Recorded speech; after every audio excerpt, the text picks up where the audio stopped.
Everybody, 1 second, everybody. Do remember, this is the web, the tag for the Black Book on Twitter. This is the hashtag on Twitter. You have to take the time to tweet about what y'all doing, where you at, and put on these hashtags. Let everybody know that the live streaming, if they're not here, they can live stream it online at routetv.com. And I'm gonna write this stuff up here so y'all know. For those people who are interested in coming and didn't make it back. This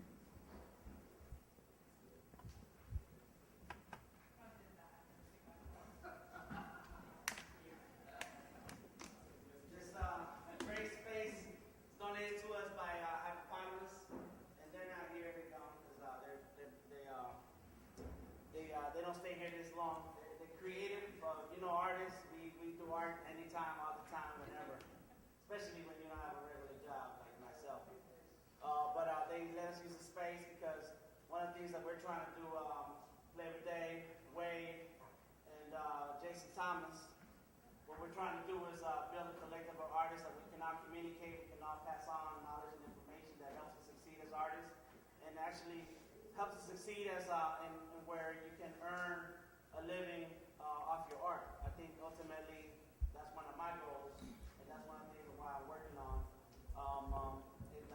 We see a lot of artists doing it, and we just need to know like what are the steps, what are the things that they're doing with their careers, what are some of the things that they're trying to reach out, and some of the resources they're finding that helps them achieve that. And so that's what we're here to discuss and talk about. So what time is it? Is it that time already? Almost. So basically, we're gonna continue doing this every month as much as we can. We're gonna be at Binders, our store next month. This is the third Monday of the month. Next month's gonna be earlier because we're going to this lady's coming in. She's an attorney, and she's gonna discuss art and then social media and the law, meaning copyrights and trademarks and so on. So that's very important for all of us artists, especially since piracy exists, technology exists. Whether you agree that that's what you want or not, it's part of life nowadays. And so, if I'm all about promoting myself and letting the art be out there, and I don't care who downloads it and prints it because I'm going to continue drawing. That's right. My name is going to be on that artwork, and when they decide they're ready to pay an artist, they'll remember who it was. But it's still important that you should protect your artwork because you want to, if anybody's going to make money off your artwork, it should be you. And so that's why we were lucky to find out that she was going to be talking at Binders, and so that's why we're making the Black Book for July at Binders. So make sure you put that on your calendar. Check out the website, tbbcatl.com. And we'll definitely have all kinds of information, everything discussed here today. If you have an art show that you're working on, if you have an event that's coming up that they're looking for artists to submit artwork, please submit that info to us. You can always tweet it and use the hashtag TBBCATL. You can always use the @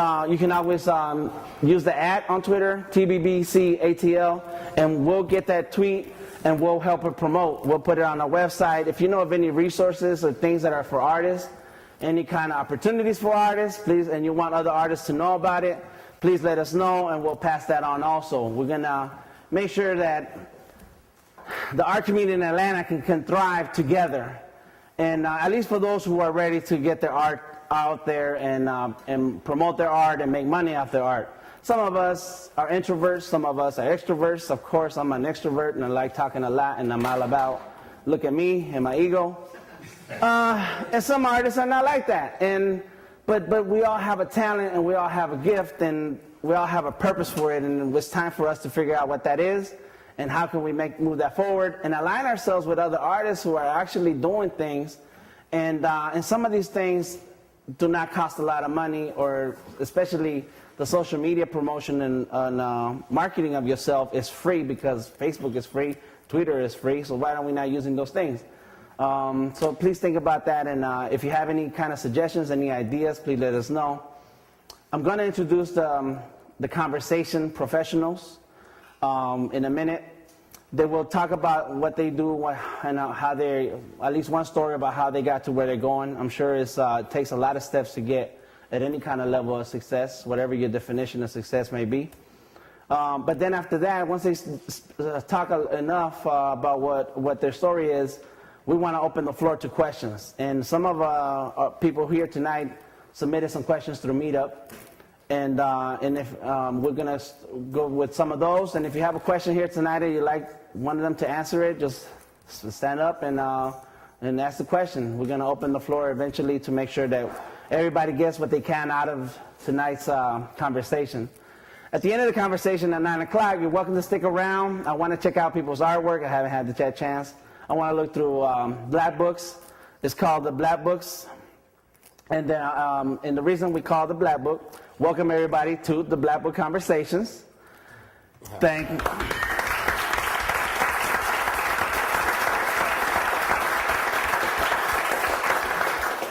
The reason we call it the Black Book because every artist of any discipline has had at least one Black Book that they work their artwork on, and I think that's the basic beginning to any artist.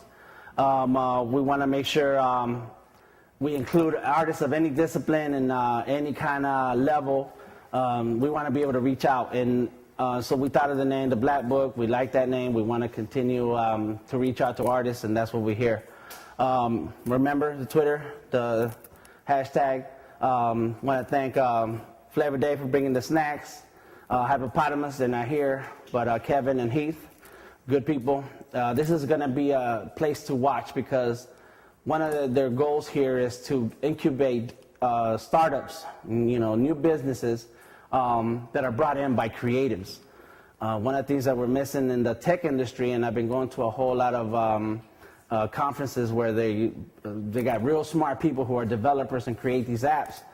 There's not many artists in there. It was like during that period of time when the Beavis and Butthead thing was happening, and I guess we're gonna elaborate a little bit more. But my beginnings really started on the streets of Philly, where I was since I was 18, 19. I always wanted to I never thought of myself working for anybody. I thought I was going to be independent my whole life. So I started airbrushing. I had custom airbrush shops like in North Philly, Chester, Pennsylvania. It was a little shop right outside of Philly. And I worked at the Gallery Mall downtown Philly. So I had a citywide reputation even before I did my books like 5 years later. So that was my drive. That's the family I grew up in. I was kind of raised where don't wait for something to come to you. You got to make things happen. When you're sitting around waiting for somebody to knock on your door and discover you, you'll be old and gray, still waiting. You got to make things happen, and you can't worry about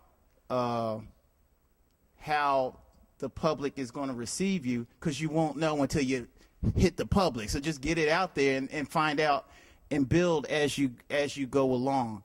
So I can elaborate. Oh, and I guess I got to throw this one out because I'm kind of like, my brothers, and they say a lot of times I don't talk about certain things that may happen, but I received the Emmy Award in 2008. And thanks. And the thing is, it was sitting in a box for the longest time, and a friend said, "Man, that's an Emmy Award." I said, "Yeah."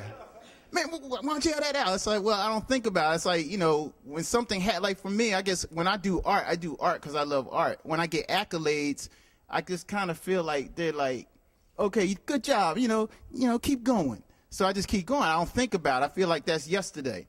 But then, then people in the family say, no, you got to push that. That's iconic. That helps to build up who you are. So a lot of times I don't think about that because I'm just into like creating and moving into the next day. So my thing now, I think I need to share that. So when I go home, they won't say, "Did you mention it?"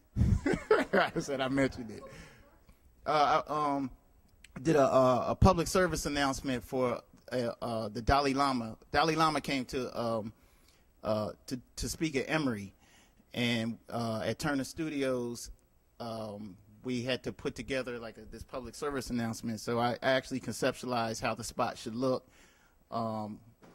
Storyboarded it and did a lot of the design work in it. So the team put it together, and And sure enough, we won. I didn't expect, I mean, it's not like we produced it for an Emmy Award. It was nominated for one.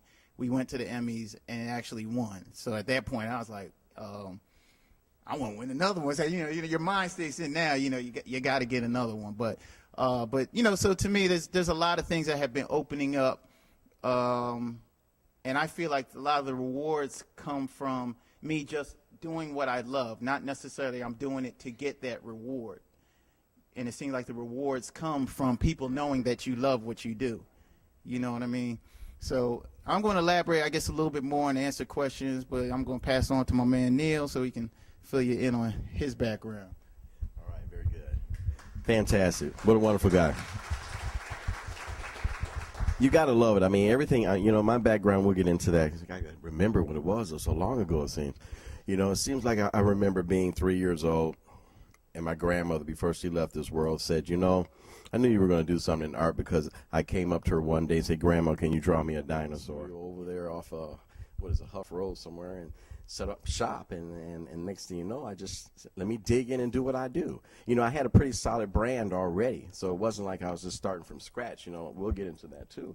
As far as artists, you really want to build a brand, because this is where I think a lot of artists go wrong.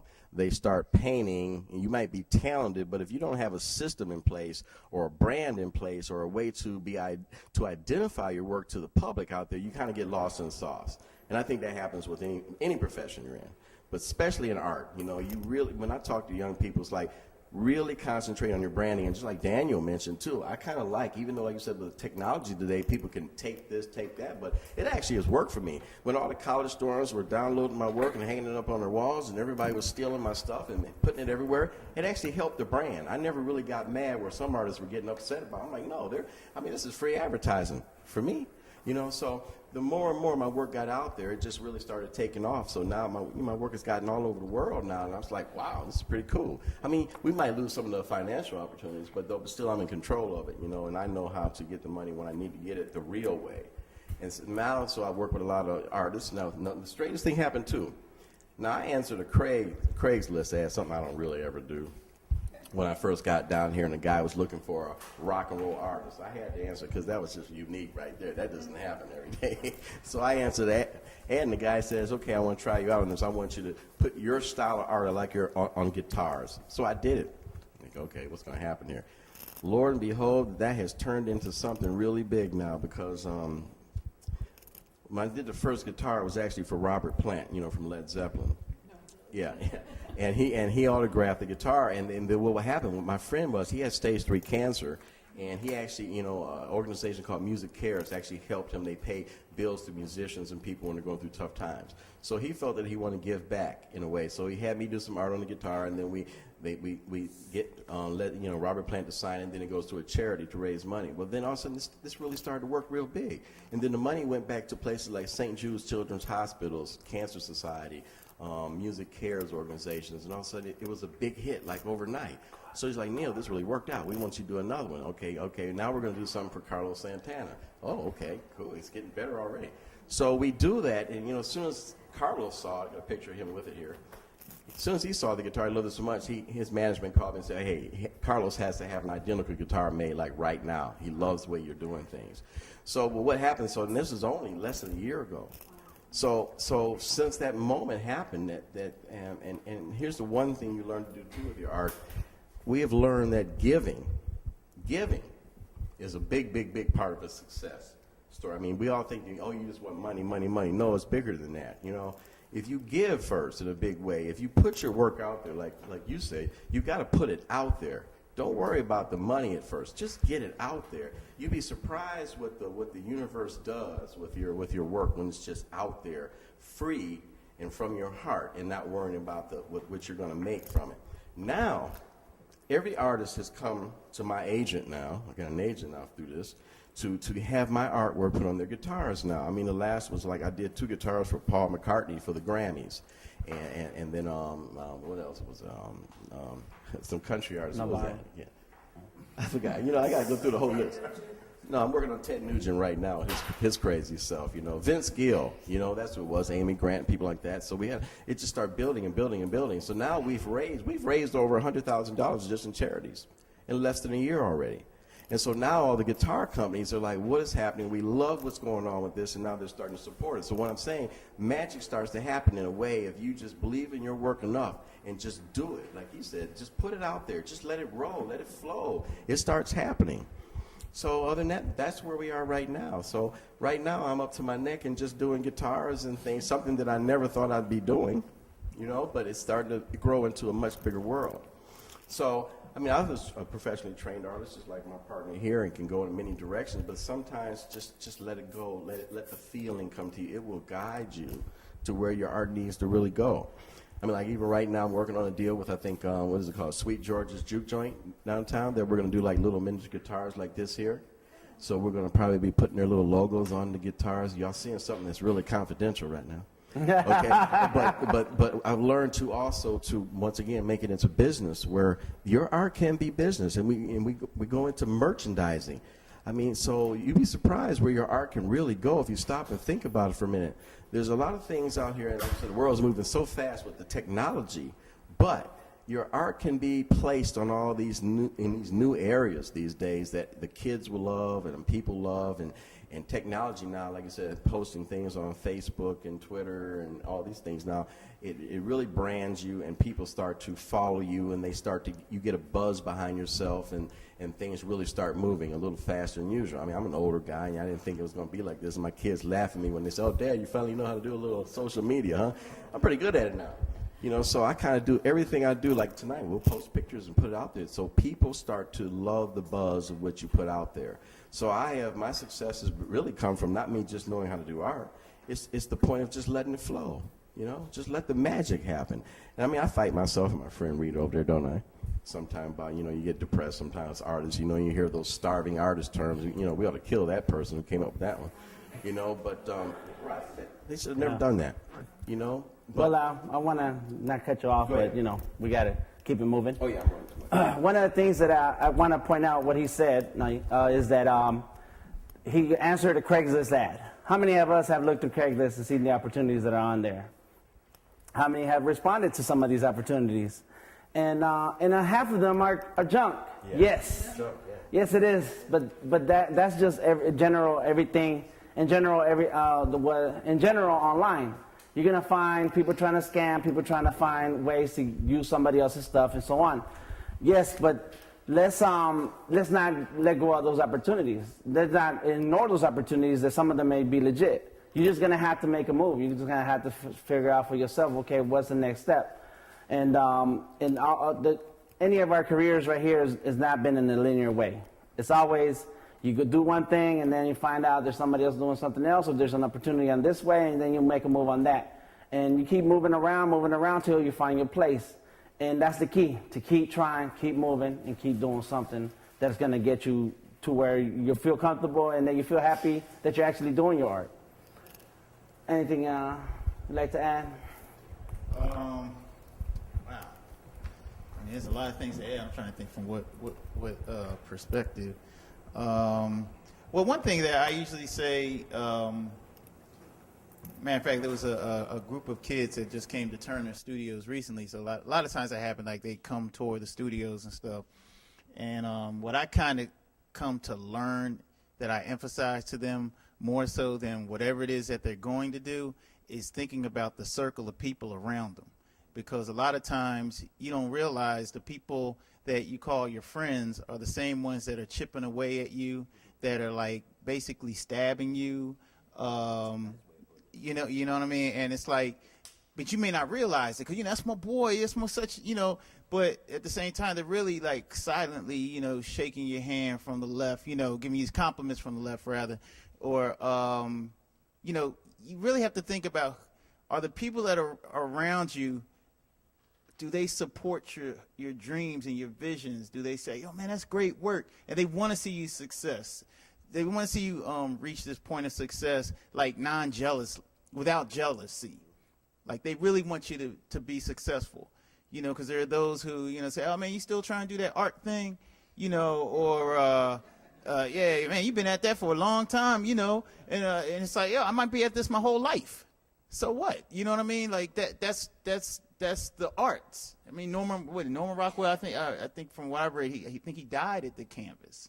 You know what I mean? And so, yeah, I'm going to be at this for a long time, but sometimes you have to be around people that understand who you are and what it is you're trying to do, and they're not trying to break you down, because what happens, you may not realize this, but subconsciously they're making you create doubt about your own ability. You may go back and be like, man, I don't know if I really want to do this. I don't know, such and such said this, that, the other thing, and then you start questioning yourself. But when you're around somebody else, at the point where you're questioning yourself, they're lifting you up.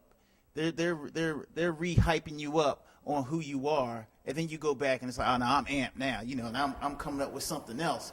You know what I mean? So that's the main thing that I say to like a lot of young people, or just anybody that's aspiring to go this direction. And I've experienced those things. I've experienced those things myself, in life, where it's like I had to reassess and reevaluate the people around me, because with what I do, there's that perception of, oh, well, you did this, you did that, or you think you're this, or you think you're that. And I was like, no, you think I'm that. I don't think like that. It's like I know everything that I had to do in order to get, like when I went to L.A., I knew, it's like I could have been in a position where my whole family was homeless. I had, it's my ex-wife at the time and my 2 sons. And I was in a position where I think I was down to like $100. No, it's like I'm in LA, and it's like, what am I gonna do? I'm doing all these tests and all the, I was doing tests for Family Guy, Simpsons, Godzilla show, Men in Black cartoon, and it's like a job. It's like you come in, you gotta do storyboards, character designs, and all that stuff for hours. Or they'll send it to you, you got to finish it and get it back to them, and then they'll let you know if you got the job or not. So it's like working a full job, but you're not getting paid. And it's like that, because there's so many people in LA trying to get these jobs, so it's just like, man, what am I going to do? So I like pawned a lot of my stuff. I got rid of my music equipment. I was trying to figure out, man, what am I going to do? Did I make a wrong decision coming out here? Because in New York, they offered me a full-time job at MTV Animation. I said, nah, I want to go to L.A., man, get sunshine, land of milk and honey. That's what I'm hearing. I want to get some of that. But then when you get out there, you realize, like, yo, what's all this? But suddenly when things turned around, like the day that I got a phone call from Sony Animation, they called me the same day Klasky Chupo called, and next thing you know, there's like a bidding war for my salary.